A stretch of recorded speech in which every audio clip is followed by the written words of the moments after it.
So Catherine and myself have the pleasure of spending time with you this week, sharing some thoughts with you. We are at the midway point. We are at the halfway point of this journey together, this year that we're spending with the Brahma Viharas. 6 months we've been working together already in cultivating our hearts and our minds. We've been working longer than 6 months, many of us, but we've been on this journey for 6 months, and we have another 6 months to go in this particular way. And I think it would be fair to say that at this point, if we haven't felt this way before, we are really all seasoned practitioners by now. You know, we've been settling into a practice, we've been cultivating a way of setting up our practice and inclining the heart and the mind. I saw this post on social media. I thought it was really cute, and I wanted to share it with you. A good way to start today's topic. It was entitled "How to Make Meditation Hard." So here's the list. Okay, you ready? Adopt an uncomfortable posture.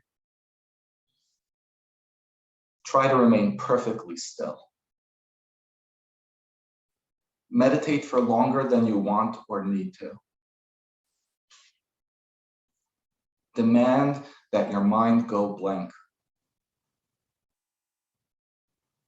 Insist on unwavering focus.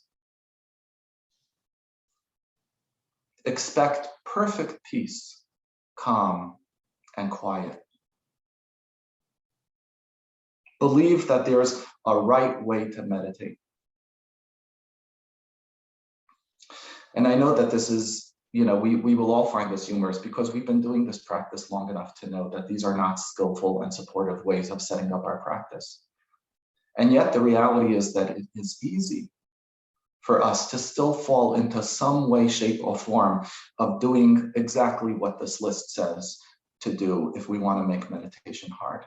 We fall into expectations, some sort of inner rigidity in how we're being with ourselves and with our experience.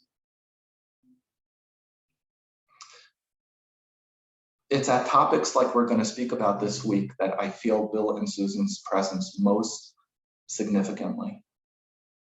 Because it's really thanks to the practices and the teachings of Bill and Susan that I feel the significance, I feel the deep profoundness of the topic of the holding environment. And I've plugged it before, but I'm going to plug it again. Bill wrote a beautiful book entitled The Meditator's Dilemma.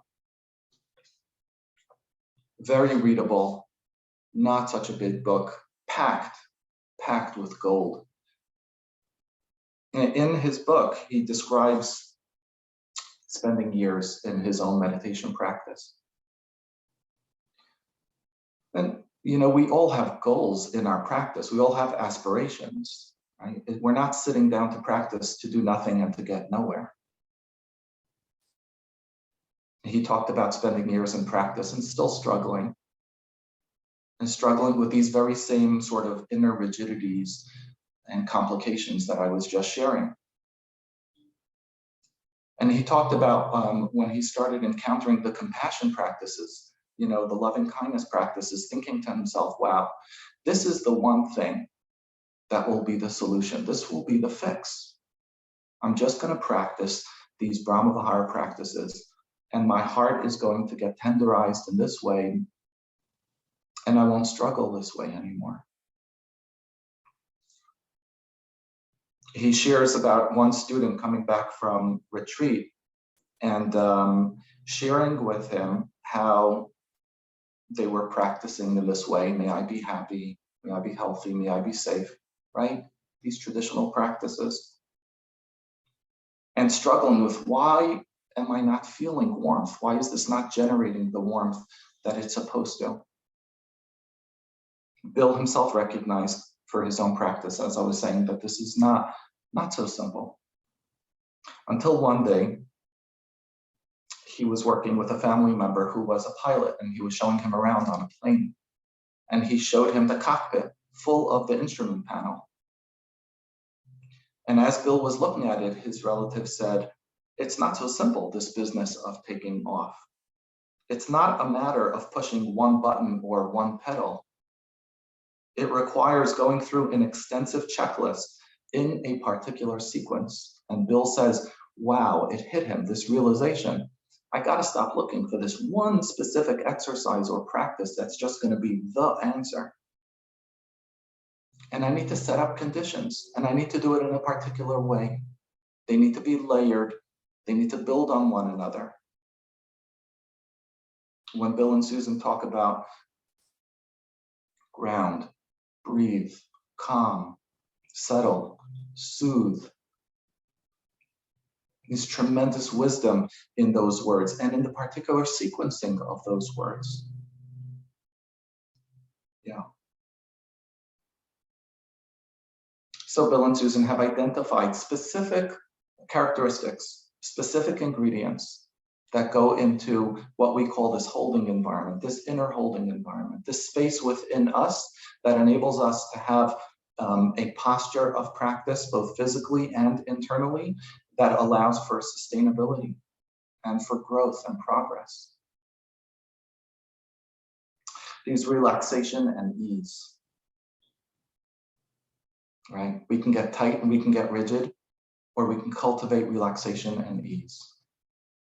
And then there's playfulness and delight, right? The particular way that we approach the practice itself. I'm going to make this work. I'm going to get somewhere. I'm going to will my way, power my way into this. And playfulness and delight. And gratitude and wonder.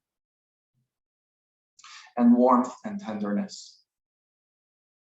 Now, some of these qualities, particularly warmth and tenderness, gratitude to some extent, are built into our Brahmavihara practices. But not all these qualities. They're not so immediate. They're not so self-evident. And we need to become conscious about this. We need to become intentional about this.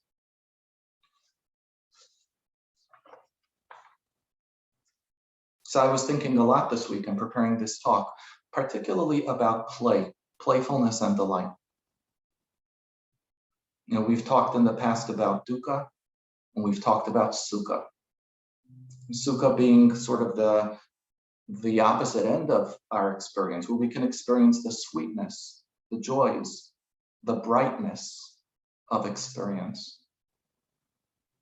And we could talk about sukha in the context of developing a deeper practice when concentration really begins to strengthen and settling begins to strengthen and deepen, and sukha begins to become stronger and stronger. But we can also talk about sukha in the context of everyday living and in the context of setting up the practice.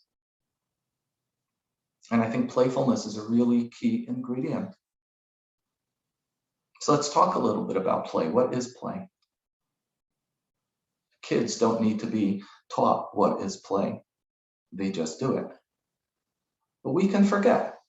We can fall out of practice.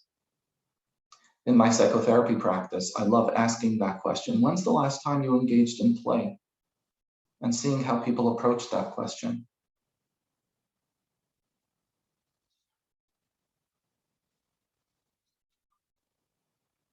Music is played.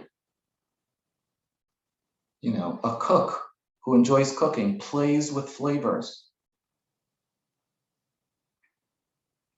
When we're working, we're aiming towards a particular goal. When we're playing, we're not. If somebody says, you know, I'm working with my dog, then they're trying to make their dog do something. But when you play with your dog, you're just curious, and you're just present, and you're just available. When a person who's engaging with art says, I'm working with a brush and colors, then they're trying to make something specific. They're trying to get a certain result. But when you play with a brush and colors, You're available for what may emerge, what may surprise you.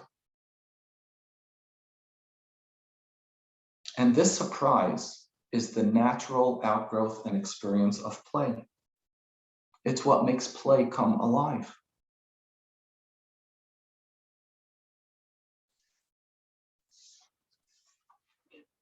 Meditation can be the ultimate form of play.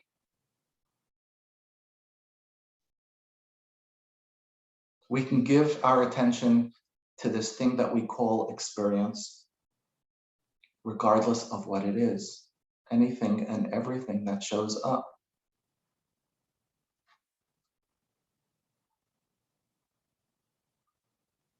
And so often we don't approach meditation this way. We approach it as work. We even use words, I use words like it's a discipline. Or even if we say words like it's a practice, which of course it is, but this too.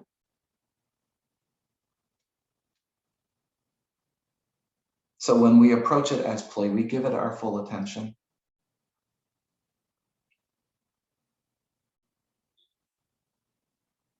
And from this point of view, there is no obstacle to meditation practice.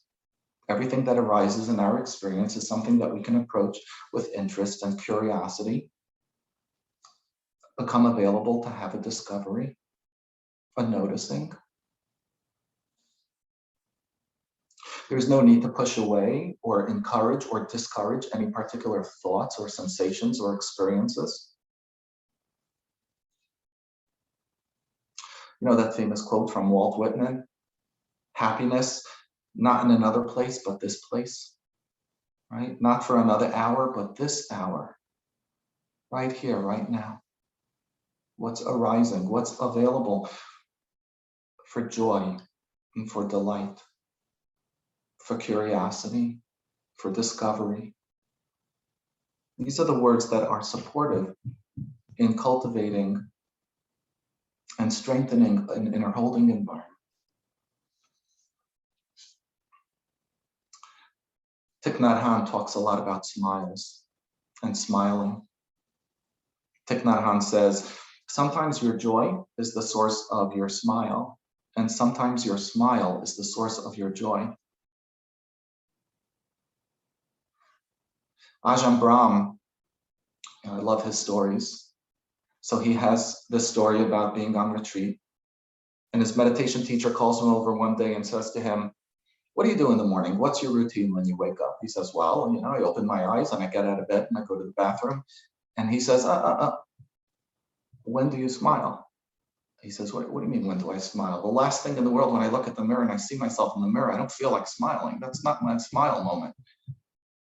And his teacher says to him, it's okay if you're not feeling like smiling, it's time for the two-finger trick. You take one finger like this and you take another finger like this and you stretch your mouth like this and you smile. And I want you to do this every morning when you wake up. You get in front of the mirror and whether you feel like it or not, you do the two-finger trick. And Ajahn Brahm goes on to describe that he did this for the next 2 years every morning. And sometimes, and then over time, a bit more frequently, there was no need for the two fingers.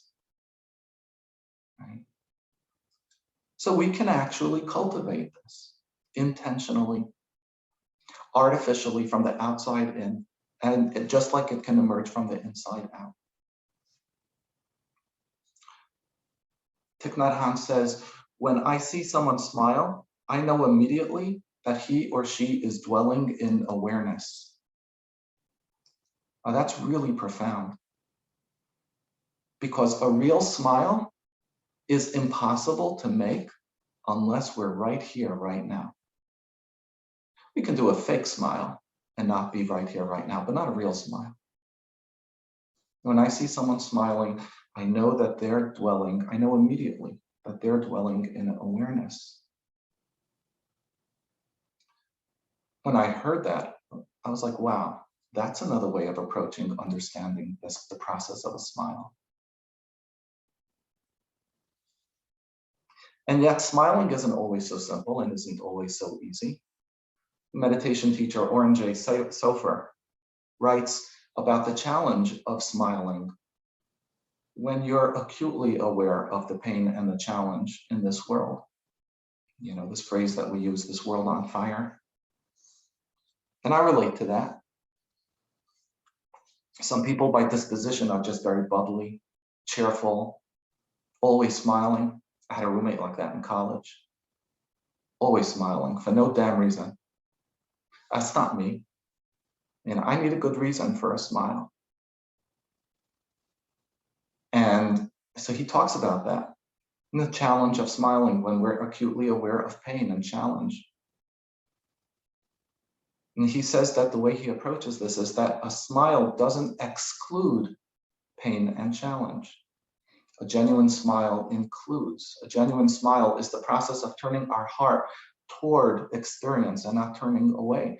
We're turning toward all experience, and the smile encompasses and includes the existence, the presence of pain and challenge within ourselves and within the world. We're not smiling to block out or to exclude that.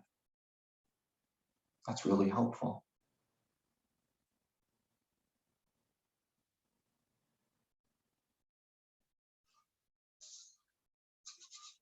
So let's see in our practices as we approach our formal practice today and throughout this week as we cultivate a holding environment, how do we bring in playfulness? How do we bring in a sense of delight? What do we become curious with? What's worth smiling about? And then sometimes maybe the two-finger trick is required, and that's okay, that's important.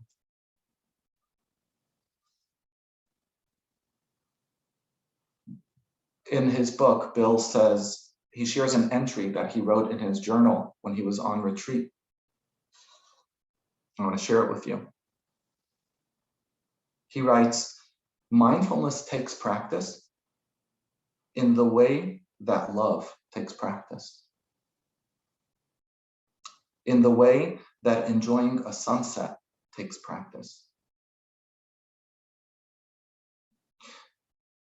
Or empathizing with a dear friend. Or listening with a sense of wonder to the sound of the ocean in a conch shell. That's the sort of practice we're cultivating, right? The practice of the delight and the wonders of love and joy.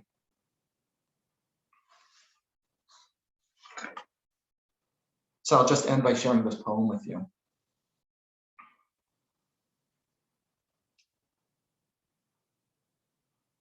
Let it be linked to something ancient and universal. An invitation for old wisdom to arrive. And so begin with fire. Burn some small leaf or candle wick alone. Let its scent lift up into the air as if to say, begin. Smoke as a signal or release. Ashes coming as a reminder of all that ends and renews again. Sing a simple song of thanks. Hold a stone. Draw a symbol. Move your muscles. Eat fruit. Drink water. Bend low in honor. Bare feet in the grass. All of this, a starting place of purpose. All of it to hold a moment that declares, in pause like a prayer. Here and now, the honorable energy of a focus settles. Here and now, let creativity commence. And thank you for your kind attention.